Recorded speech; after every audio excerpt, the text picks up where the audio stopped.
For many years, decades even, the wealthy Nordic social democracies were seen as the perfect haven for immigration. Regardless of origin, race, religion, or any other condition, most of these countries were built due to the arrival of hundreds of thousands of foreigners. Even so, for some time now, this open-door attitude has begun to change. Migration policy has even been decisive in driving changes in government. For instance, 2 of the 4 continental Nordic countries are no longer in the hands of social democratic parties. Conservative governments have made inroads in Sweden and Finland, while in Denmark, the government is formed by a large coalition of social democrats and conservative liberals. This latter case may seem an odd mix, but we're talking about a country that has been particularly tough on illegal immigration and very restrictive in terms of refugee policies for years now, no matter who actually governs. Look at this.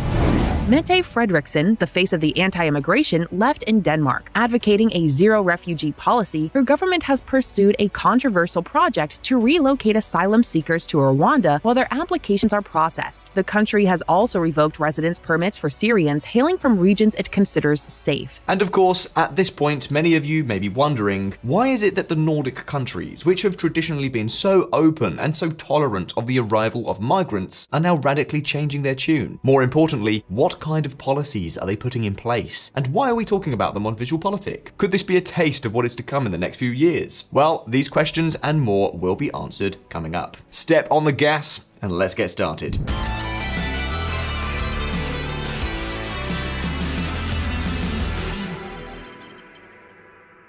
The first question I think we have to answer is, why? Why are the Nordic nations becoming more and more reluctant on the immigration issue? What on earth has happened to bring about such a change? Well, the truth is that the answer is complex, and there are many variables involved. For example, the insufficient capacity to integrate so many people from so many different cultures may be causing, as we shall soon see, some security issues. But by far the greatest influence on this paradigm shift has had to do with the welfare state, undoubtedly the backbone of the social cohesion model in these countries. It is no secret that in Sweden, Finland, Norway, Denmark, and Iceland, the state plays a central role in protecting people. It is by far the best known feature of the Nordic countries. Basically, if you are born in one of these countries, you will almost certainly have no problem accessing healthcare, a home, a pension, and subsidies of any kind, especially when it comes to promoting increasing birth rates. This chart makes it very clear.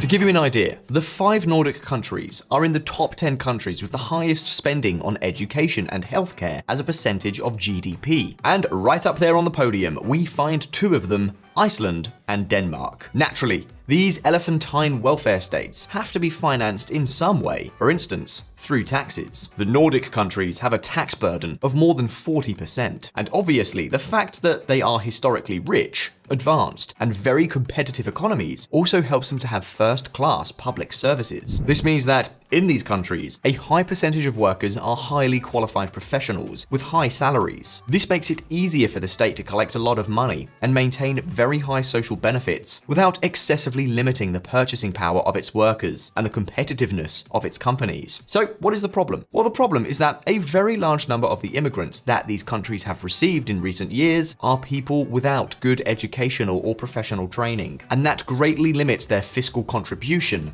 while at the same time, they tend to consume more public resources. The lack of qualifications also leads to serious problems in accessing the labor market, despite the fact that we are talking about countries with very low levels of unemployment. And that's not all. Since social benefits in these countries tends to be very generous, they sometimes have a pull effect. Let's just say that it could become more profitable to receive subsidies than to have a low-skilled job. The issue is that, in the long run, this leads to integration problems, a much more widespread underground economy, and also to the emergence of criminal groups. We already talked about the latter in a past video about Sweden, which, if you are watching this video, I think you will also be very interested in it. I'll leave the link in the description.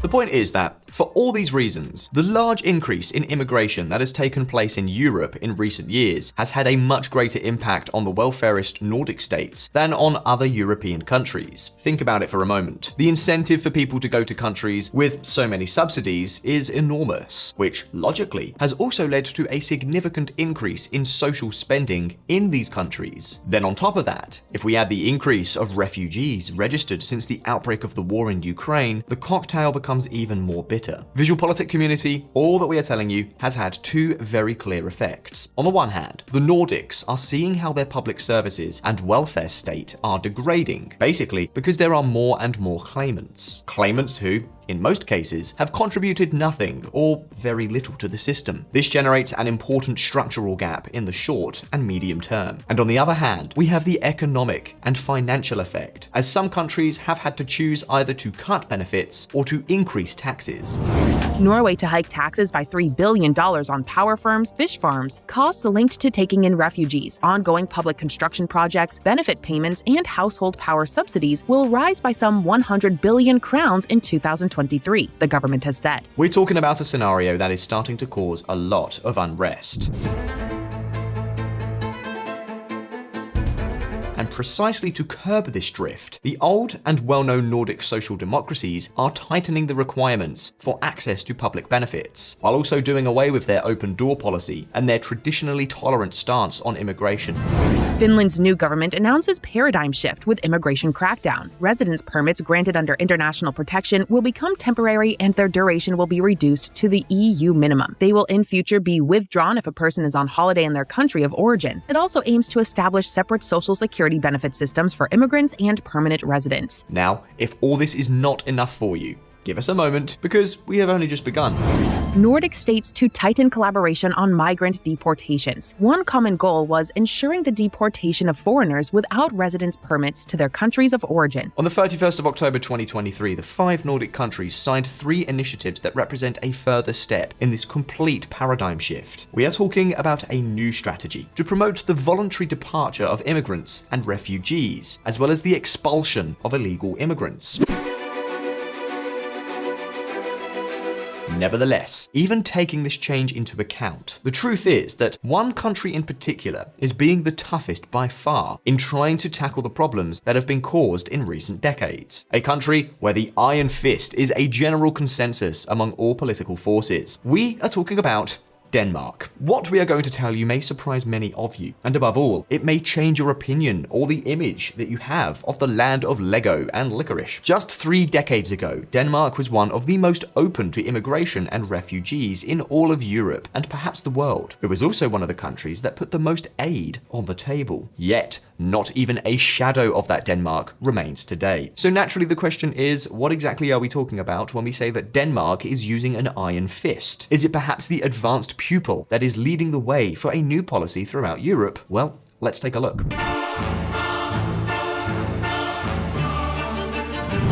By hook or by crook? As we have already told you, Denmark is by far the Nordic country that has taken the most radical approach against illegal immigration, the toughest country in the Nordic region and, perhaps, in the whole of Europe. Let us point out that this is not something strictly new. It is not a decision that was taken just the day before yesterday. And to illustrate that, we have the agreements that Denmark signed, and more importantly, those that it did not sign within the framework of the European Union. You see, after the Danes rejected the Maastricht Treaty in the first referendum, which is one of the founding treaties of the European Union, the EU authorities agreed with Copenhagen on 4 opt-out clauses. Of these, 2 are still valid and applicable today. Take note. First of all, the Danes would not adopt the euro and would keep the Danish krone, which is obviously not relevant to the subject we're talking about. The second, however, is much more significant. Denmark is also exempt from complying with most of the European laws and obligations concerning, among other things, asylum and the distribution of refugees and irregular immigrants. This was something that was agreed in 1997 with the Amsterdam Treaty. And since then, the truth is that the Danes have pretty much done as they please with their migration policy. Now, what is the greatest indicator of all this? None other than its zero refugee policy. Yes, you heard correctly. Until the war in Ukraine, Denmark accepted hardly any refugees, and those it did accept such as some Syrians fleeing the war are now beginning to be invited to leave. It has even expelled several hundred of them, considering that their regions of origin are already safe zones. To give you an idea, in per capita terms, for every refugee arriving in Denmark, 6 arrive in Germany and Sweden. In 2021, before the war in Ukraine, there were only 36,000 refugees in the country, and in 2020, the country recorded the lowest number of asylum applications in 20 years, just over 1,500. Evidently, this responds to something, and that something is a very hostile policy towards this type of migration. For starters, in 2016, the Danish government passed a law popularly known as the Jewelry Law. This is a controversial law that was passed by a large majority in Parliament. 81 out of 109 of the deputies present, including those from the Social Democratic Party, which was already, at that time, led by the current Prime Minister, Mette Frederiksen. Now, what does this law consist of? Well, hold on to your chair. In short, the so-called Jewelry Law obliges new arrived asylum seekers to hand over their valuables to the Danish state as a way to pay for their stay, including jewelry and gold, with the exception of limited pieces that may have a particular sentimental value. The law also states that refugees arriving in the country with more than 10,000 kroner, that's just under $1,500, have to contribute to the costs of their accommodation. What's more, the law also makes family reunions very difficult. Asylum seekers have to wait at least 3 years before they can apply to bring their families to Denmark. All this is obviously aimed at discouraging refugees from choosing Denmark as an option, as there are many other options in Europe with more welcoming conditions. And the truth is that, in this sense, the law, with the figures in hand, is working. For many, this law is inhumane and racist, especially considering that the Danish government, surprise surprise, did not apply any of the conditions to Ukrainian refugees who came fleeing the war in their country. For others, however, it is a key tool for preventing the formation of ghettos and parallel societies, which is the fundamental motive with which politicians on both the left and the right justify it. But there is still more, much more. When an immigrant or refugee is ordered to leave the country and does not cooperate with the authorities, he or she is placed in a return center in Denmark, where he or she is obliged to reside and spend the night every night. I guess calling them expulsion centers had a less pleasing ring to it. Well, the country has at least 3 return centers for foreigners, in which, in some cases, there are foreigners who spend long periods of time. It is a wait with an uncertain destination. And remember, we are not talking about temporary detention centers for newly arrived illegal immigrants, as we can find in many countries. We are talking about foreigners who were already in Denmark, but who, for whatever reason, have been ordered to be expelled. On top of that, these centers are subject to a regime of conduct, discipline, and very strict rules. There is also a system of penalties for non-compliance, including fines and even imprisonment. However, if there is one measure that is controversial and radical among all the ones we have told you and have yet to tell you about, it is the one Denmark has taken against the ghettos of foreigners, or as they like to call them, parallel societies. You see, as we explained in the video we made about Sweden, one of the problems that hinders the integration of many immigrants is their concentration in areas where they have little contact with the local society. We're talking about areas, neighborhoods, usually full of public housing that were given to these immigrants because they were considered vulnerable groups. Areas in which closed communities end up being created with their own culture, customary, and sometimes even de facto laws. We're talking about areas where, in many cases, contact with the neighbors in the local population of the host countries is zero. We are also talking about places where a large proportion of the foreign resident population does not have regular jobs or ends up engaging in criminal activities. And of course, exclusion leads to more exclusion, and that never turns out well. In this sense, these areas are the ones that have served as breeding grounds for organized crime in countries such as Sweden, where they are experiencing an unprecedented security problem that is overwhelming the authorities themselves. Well, Denmark is the country in Europe, and perhaps even in the world, that has declared war most harshly on these ghettoized areas, on these parallel societies. For example, in 2018, Denmark passed a controversial law whose major initiative is to reorganize and redesign poor public housing neighborhoods that have a high concentration of non-Western immigrants with a deadline, 2030. It is a plan that was announced by a conservative government, but one that has been implemented by Frederiksen's Social Democratic government. Now, What does this reorganization consist of? Basically, it consists of entering these neighborhoods to take over the houses. In some cases, even entering with bulldozers to demolish public housing. Yes, that's what I said. Previously, the Danish government carried out the forced relocation of its neighbors, who, in some cases, as you can probably imagine, were reluctant to leave their homes. Denmark aims a wrecking ball at non-Western neighborhoods. A government program is using demolition and relocation to remake neighborhoods with immigrants, poverty, or crime. Specifically, the law requires that in neighborhoods where at least half of the population is of non-Western origin or ancestry, the proportion of public housing may not exceed 40% of the total. In order to declare an area as susceptible to action, the law indicates that at least two of the following characteristics must be present: low income, poor educational performance, high unemployment, or high percentage of inhabitants with criminal convictions. One of the places that serves as an example of a ghetto is the Mjølneparken neighborhood, where 43% of its residents are unemployed, 82% are of non-Western origin, 53% are poorly educated, and 51% have low incomes. In practice, this means that by 2030, the Danish government will have to demolish or alternatively empty and resell to others more than 4,000 public housing units in such neighborhoods. As of today, about 500 have been already demolished. Many of those that are not demolished and where it has been decided to keep them are sold to investors who renovate them and then sell them at market price to new inhabitants with higher purchasing power. In practice, the idea is to relocate and dilute the immigrant population within Danish society, preventing foreigners from concentrating in specific areas, from isolating themselves from the rest of society, and thus failing to integrate. Conceptually, the idea is not bad. What is more controversial is the forced and compulsory approach that has been taken in Denmark. We take the basic view that concentrating social problems increases social problems. We do not believe it's advantageous to grow up in a neighborhood where there are many social and integration-related problems. I imagine there will be opinions across the board here.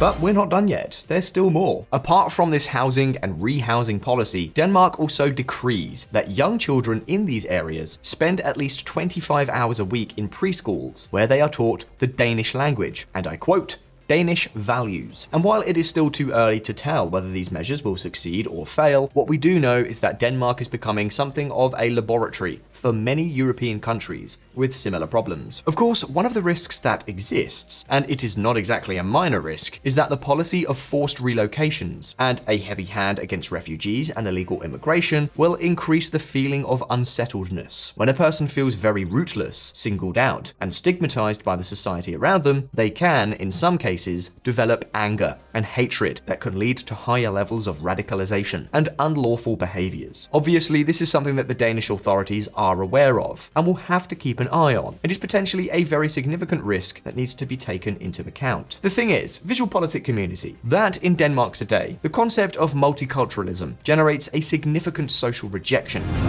In Denmark, multiculturalism is really a negative word. In other words, that in the land of the Little Mermaid, being an uninvited outsider could lead you headlong into having to navigate more troubled waters. And take note, because what we have told you about the Nordic anti-immigration country par excellence is nothing short of what could be about to start happening in others, such as Sweden or Finland, whose governments have recently turned to the right. The question at this point is, will all these plans work? For now, we'll leave the debate to all of you, so you can leave your opinion below in the comments. And more importantly, if you like this video, don't forget to like and subscribe to our channel so you don't miss any new uploads. And we also remind you that we have a Patreon page through which you can help us to keep growing and improving in exchange for extra content, benefits, and exclusive gifts. We'll leave you the link in the description so you can check it all out. Once again, thank you so much for watching. All the best. See you next time.